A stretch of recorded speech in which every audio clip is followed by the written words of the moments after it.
कनककोट विचित्र मणिकृत सौंदर्यतना घना चौहट हाट सुभाट वीथि चारुपुर बहुविधि बना। गजबाजी खच्चर निकर पदचर रथ बरु थहि को गने। बहुरूप निश्चर जूथ यति बल सेन बरनत नहीं बने। विचित्र मणियों से जुड़ा हुआ सोने का परकोटा है। उसके अंदर बहुत से सुंदर सुंदर बहुत ही घर हैं। चौराहे, बाजार, सुंदर मार्ग और गलियां हैं। सुंदर नगर बहुत प्रकार से सजा हुआ है। लंका हाथी, घोड़ा, खच्चर समूह और पैदल रथों के समूह को कौन गिन सकता है।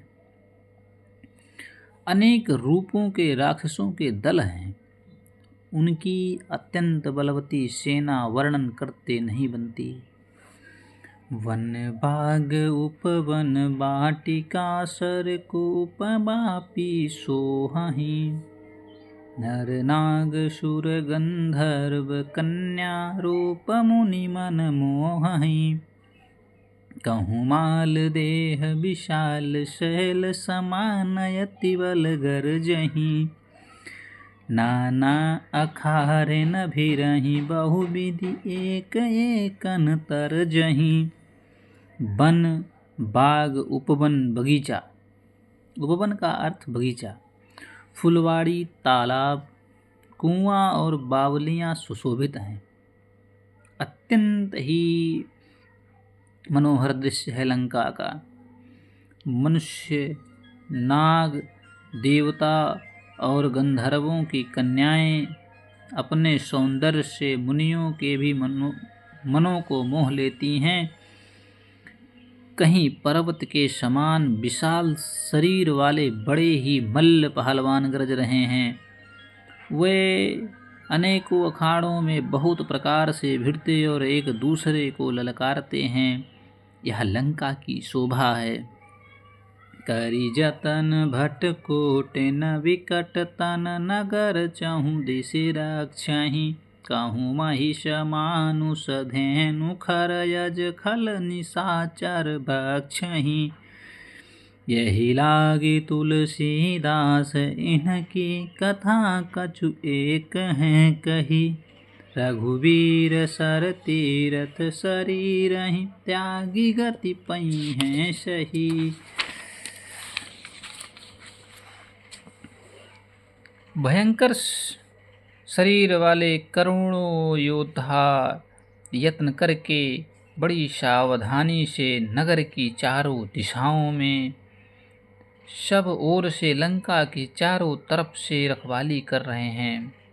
कहीं दुष्ट हैं, कहीं राक्षस, भैंसा, मनुष्य, गाय, गधा और कहीं बकरों को खा रहे हैं ये राक्षस, ये दुष्ट राक्षस।